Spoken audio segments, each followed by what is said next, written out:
What's up guys, my name is Jack, but you can call me Lionarts, and today we are going to watch my mental stability be pushed to its absolute limit as we talk the ins and outs of Blizzard's Overwatch. So if you've been following the series thus far, you'll know that I brought Overwatch quite a lot in the other videos, and really that boils down to this unbelievable love-hate relationship I have with the game. Like, this is such a hard video for me to make because it's hard for me to put into words what prevents me from loving this game.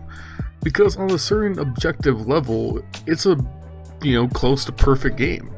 It's balanced, it runs well, the monetization is fair and non-intrusive, the devs support the living hell out of it.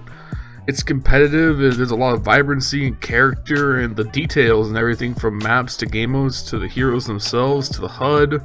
It's all there, and it's all basically as close to perfect as, can be expected.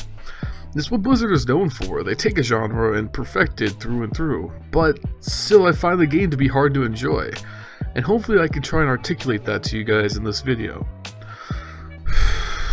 Okay, now I've gotten that out of my system, let's step back and run through some basics about the game. Overwatch is the only game on this list to require direct purchase to play, and clocks in at $40 for the standard edition, with an optional deluxe edition, what is now known as the Game of the Year edition, that's a full AAA price at $60. The $60 version comes with a few exclusive skins, 10 loot boxes, and some assorted Overwatch related content for other Blizzard titles like Hearthstone and World of Warcraft. Frankly, I would just stick with the $40 version, as this is a multiplayer only shooter and the bonus goodies aren't really interesting to me personally, especially because there are a plethora of cool cosmetics already shipped with the game that you can earn for absolutely free with enough play, as well as many more that are going to be released into the future, so the full AAA price tag just seems unnecessary to me. Because the game is direct purchase only and not free to play like TF2 or Paladins, this afforded Blizzard the ability to make any and all future DLC and characters free and available to all, as well as leaving all heroes unlocked and ready to play from first launch, which is nice. I'm generally a big fan of games moving away from the paid for DLC path, as it tends to fragment communities pretty heavily. The loot box system is just much nicer and totally optional. It's a nice method to support the devs past launch, and considering 30-something million unique players that have bought Overwatch so far, something tells me Blizzard can afford to make sure that no section of the community gets left out from new content, which is pretty cool. Now when it comes to characters, I really have to tip my metaphysical hat to Blizzard, because every single one of the heroes in Overwatch is just overflowing with personality. They're all incredibly individual and unique, and the interwoven storyline between them all is unbelievably interesting. Like, the story of Overwatch is so deep and rich that entire YouTube channels are dedicated to just the lore aspects of its universe and characters, and the in-game interactions between those characters reflect those overarching story aspects. It's something you really only notice after mindlessly grinding the game for hours and hours, but it's so interesting to hear everything from sneers and insults to genuine bits of dialogue between members of your team during warm-up, and it's just a constant reminder of how much detail and work went into all of these small details in Overwatch. Chuki Beats Now we're going to break down some aspects of the balance and interactions between all of these heroes in Overwatch, and I have to stress that a lot of this is based off my experience in competitive and casual, as well as sentiment echoed by other members of the community. If you don't agree or like what I'm about to say, let me know in the comments, and I'd be more than happy to hold a dialogue with anyone about these issues. That being said, all heroes have cool and interesting abilities and ultimates that blend and combo together in unique ways, which should make for gameplay that promotes experimentation and diversity. If it wasn't for the overwhelming majority of people who find the meta team composition and stick to it like gospel. See, no matter what you do with balance in a multiplayer game, I've found there are always going to be people who search for the biggest edge possible over their opponents, and usually the only way to compete with these people is to adapt to what they're doing. This leads to a culture where only the meta composition and the meta heroes are picked in competitive and casual play, and most notions of weird or niche picks or general experimentation are not only frowned upon, but actively discouraged by people in-game and on the forums. Literally, this has been a problem since launch, and only gotten worse with every passing competitive season. At first, it was the Double McCree fan the win meta, then it was like the Discord meta, Genji dive with Zenyatta, and when Ana was added, God, it was Reaper Beyblade, and then, which evolved after nerfs into the triple tank stall meta, where nearly every game boiled down to both teams poking with tanks until everyone had their ultimates, then just smashing into each other using every single ultimate and praying they would win off of that. It doesn't help that these issues were amplified by the developer system of balance, which really only spurred on this behavior. More on that in a minute. Overwatch's clinging to the meta has always been one of my least favorite things about the game. I understand that not every hero can be equally viable, and some are going to be better at certain things, but I think it's gone too far when you can play an entire season of competitive and see one combination of 6 heroes only, and know the only way to ever have a chance against them is to do the exact same thing. It's something that really only gets magnified by the fact that heroes are static with no customization available beyond the cosmetic. A game like Paladins or TF2 always sees new innovation happening because there's always some combination people don't think of, or items that aren't proven and could be better than like the meta combos, and it usually promotes trying new things and finding stuff that better conforms to like an individual playstyle over just what's simply the best. A good example of this is like in TF2, you could argue that as a soldier, equipping gunboats over a shotgun is just a straight removal of DPS, like on paper. Until you consider that the gunboats afford the soldier the ability to flank and roam and situationally do more DPS than just a shotgun soldier. It's a totally different style of play, right? That kind of innovation just doesn't exist in Overwatch. Genji will always have the same kit, the same cooldowns, and the same playstyle. Especially the same playstyle that is seen as the most effective. And the same goes for all the other heroes. This is the primary reason I think the game gets stale fast, and it's a growing portion, and it seems a growing portion of the community are starting to see this as well. I guess one ray of hope is that at the time of this video being made, the 25th hero Doomfist was released into public playtesting, and he seems to be the refresher the game is in desperate need of, so we'll see where it goes. Just a cynical part of me knows that if Doomfist becomes overwhelmingly popular because he's so different and unique, he might get nerfed down and the game will just become stale again. The thing is, Overwatch seems to suffer from an effect I'm going to call the Moneyball effect. For those not familiar with the very interesting story-turned movie, Moneyball refers to the attempt by the 2002 Oakland A's baseball organization to create a playoff-winning team on no budget and using computer-based statistical analysis over traditional scouting to find talent for cheap. It's a fantastic film, and if you're at all a sports fan, I would recommend it. But where Moneyball applies to Overwatch is Blizzard's system of balance and nerfs and buffs. Since launch, a lot of Blizzard's adjustment of heroes was based off of stats and win percentages, and not always wholly on community feedback. Which in theory I think can be a viable method of balance, but in practice has led to some questionable changes that weren't ever really justified by the developers, and were creating these long stagnating metas and competitive. Recently, the guys over at Overwatch Central did a really good video talking about the same subject, and I'm inclined to agree with their interpretation of this as well. Basically, there have always been heroes in Overwatch that excelled at one specific thing better than anyone else, and received nerfs because of that. Roadhog being the biggest example. For those who don't know, Roadhog has always been a very strong tank and a common pick since launch because of one thing: his ability to isolate a low health character with his hook and kill them outright.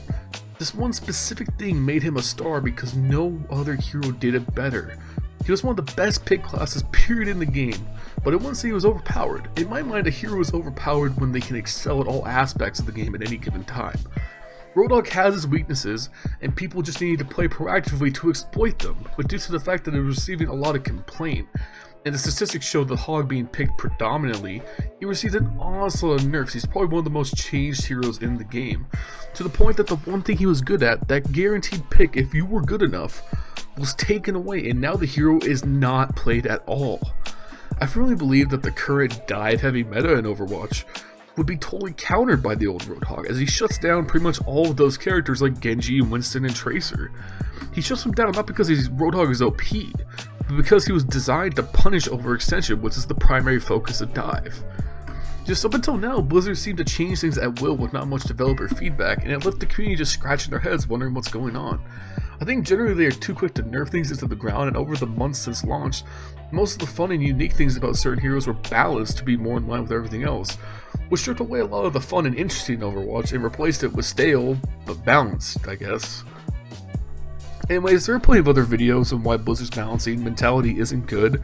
At least with the most recent changes being pushed through playtesting, it seems the devs are finally stepping away from the Moneyball curse and actually getting involved more with community feedback and discussion. Which is good, and hopefully this entire part of the video will become a non-issue as the game matures. Because ultimately, I want the game to be great and fun and balanced, but I would be doing myself and you guys a disservice by not pointing out that these are issues right now, and are why I've gradually lost interest in playing the game regularly. That being said, there's still more to go over, so let's jump into maps and game modes. From a gameplay standpoint, Overwatch feels like a game that absorbed great ideas from other games or genres and adapted them into one package. There are game modes and character concepts with obvious nods to predecessors like TF2, and the concept of roles like tank, damage, defense, and support are familiar to MOBA players of all types, so on and so forth. So there are 3 competitive game modes in Overwatch. You have Escort, which is payload. See my TF2 video for more on that. You have Assault, or 2 control points in an attack and defend format. And finally we have Hybrid, which is just like Paladin Siege, just with slightly different rule sets. Make sure you check out my Paladins video if you want to know more about Siege. We're going to focus on Assault primarily here, as I think this is the game mode that has had the most controversy and discussion surrounding it since launch, and I have quite a bit to say about it myself. Assault makes up no less than 1/3 of the competitive map pool and is the source of the most rage and frustration among players, myself included. All Assault maps suffer from the same infuriating issue, being severely defender-sided and choke point hell. Like, the choke points on all 4 Assault maps are so bad, they put any kind of joke I could write about them to absolute shame. It's quite literally like the devs only played 24/7 instant respawn Dust Bowl on TF2 before developing the maps for Assault. TF2 players know exactly what I'm talking about. I'm looking at you, Skyle. Yeah, you know what you did. Literally, as a defense, the game boils down to what is the tankiest, stalliest lineup we can form. And don't worry, if we lose the first point, the second point is 2 feet from spawn, so even if we get wiped by the enemy team, we still have time to respawn and contest into infinity. During all of my time playing competitive Overwatch, I would say Assault maps pretty much always ended in a draw or an absolute stomp fest. Either one team just destroyed the other or the game tied. There was rarely any other outcome. The maps are so terribly designed that it's next to impossible for an attacking team that is evenly skilled against a defending team to win, because the choke points are so bad that you're guaranteed to fail a push more than 90% of the time. Not to mention, if you get into a team fight, capturing the second point as attack, you're heavily at a disadvantage. The defender's spawn is basically right on the cap point, as opposed to your own, which is a half a mile away at the first cap. So if you die, not only is it a 10-second wait, it's a 10-second plus walk back to the point, effectively giving you the same respawn delay as the defense. Just instead of a 10-second walk, they get a 20-second respawn onto the last point itself. So the attacking team doesn't wipe the defenders completely, and even one person can stall for respawns. The defense then just has to keep trickle respawning, slowly chipping away at you until they get the man advantage and push you off the point entirely. It's incredibly frustrating and happens on all Assault maps because of the terrible spawn design. I'm really focusing a lot on how bad Assault is because you will play it more than 30% of the time in quick play and competitive, and you will learn to hate it just like every other player does in the community. The sad part is that Blizzard has attempted to make the game mode better by messing with spawn timings and trying to open up flank routes, but really all the maps seem to just have been fucked from the word go and are just terrible to play on almost always. The thing is, as terrible as Assault can be, it gets magnified by how fun Escort and Hybrid are in comparison. The maps for those 2 game modes are more open and leave a lot more room for experimenting with team composition and end up offering a lot more variety and nuance in this gameplay. And it shows just how awesome of a competitive game Overwatch can be. It's kind of an overarching analogy for Overwatch, really. The game is full of small bursts of greatness, and it really shows how expertly it was crafted in some instances, but man, once you get in deep and you get involved in all aspects at once of the game, it really does begin to fall apart, and hopefully we can see some of these major flaws with the quick play competitive scene change in the coming months, as the game will always have the potential to be amazing, bordering on perfect. It just needs the work. So what else is there for you when you get burnt out on competitive aspects of Overwatch? Well, there's the arcade, which is just kind of okay. There's some cool game modes there, I guess. But the bigger thing there for me is the server browser and the custom game community. I have to say, when I first stopped playing back at the end of Season 3, the server browser was just getting released, so I kind of missed out on the birth of custom games during my hiatus, and man, I do kind of regret that. I love custom game modes in any title. I love them in all Valve games especially, so when I saw how much freedom and accessibility was in Overwatch's custom game options, I have to admit, I got a little too excited. My only gripe with the system is that it's so out of the way in the menus that I couldn't find it at first. The server browser deserves to be front and center as a queuing option in the UI, not tucked away in the arcade directory. Because the amount of creative and interesting possibilities here is insane. The first custom game I tried was this like Lucio only capture the flag game mode, where the Lucios run at like 300% speed with no cooldowns on the amp it up ability, and everyone is just one-shotted by his right click boop. So this is a playing like Quake CTF on absolute steroids, with Lucios literally flying across the entire map, which was so freaking cool. Some other cool game modes I tried out, one was called Mercy Paintball, which was just Mercy's pistol only with like 2 health, which led to some BS but admittedly funny moments with some of the people I was playing with. Another one I tried was with a server owner called Attack on Titan, where one team was all speed boosted, cooldown lowered Genjis or Hanzos, versus a few like 10k health one-hit Reinhardts, which I had to admit wasn't too fun if you weren't the Ryans, but still the creativity is there and that's what matters to me. This was only like the very surface. Literally the server browser will be the best contribution to the community by far. Everything from third-party competitive to practice servers and any number of helpful modes for the competitive aspect of Overwatch are possible here. And more importantly for me, and if you have a group of friends, there's a limitless supply of just fun, dumb shit to be done here for sure.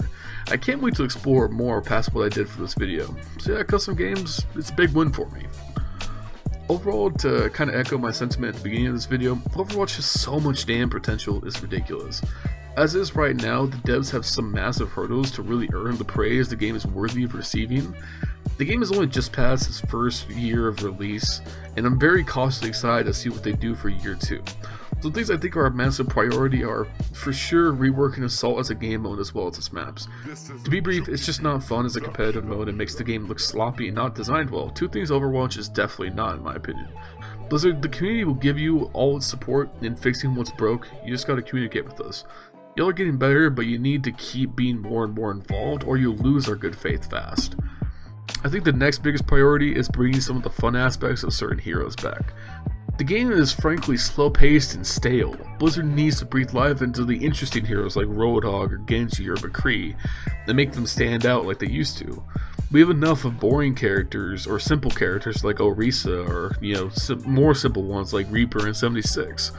Hopefully Doomfist is the first step in the right direction here, but as it stands, without him, the game is colorful on the surface but gray and repetitive very fast once you play it enough. One last thing that comes to mind is that if Blizzard are determined to keep the heroes unmodifiable and static, they need to step up how many characters there are at the very least. The game lacks variety, which is amplified by the meta-heavy competitive nature of its modes. If you're not going to add variety within the heroes already there, then we simply need more to choose from. It's as simple as that in my opinion. I certainly doubt that Blizzard doesn't have the money or the manpower, and even if some characters don't work, release in-progress versions into the test realm. Again, I can't stress this enough, the community will do the work for you if you let us. We don't care if maps or game modes or heroes are half done. Let us help you make the development faster, Blizzard. You have a whole army of dedicated people at your fingertips, you just gotta let us in. And even if certain heroes just don't make it, or they don't work, or they end up falling apart, that's better than us not seeing anything of it, That's really all I have to say. Overwatch is the foundation of a fantastic game waiting for its mansion to be built on top of it. Despite its flaws, I still absolutely adore the game. I think it's going to be the best game out right now for sure. It has the potential. It just needs to get there. It's a new IP, it's only been out in various forms for 2 years, and it's come a long way in that time. But it needs to go a lot further to be truly great like I know it can. As it stands, it's still a strong 7 out of 10 for me, and I'm keeping an eye out for a sale or free weekend to try it if you're interested in it. There are plenty who thinks it's amazing as it is, and I'm sure if I was less of a cynical piece of shit, I'd agree with them, but I am, and I don't. So that's just kind of how it stands. Anyways guys, this has been the whirlwind of emotions that is my thoughts on Overwatch. If you want to see more of my reviews, check them out here on Nerdsmerized.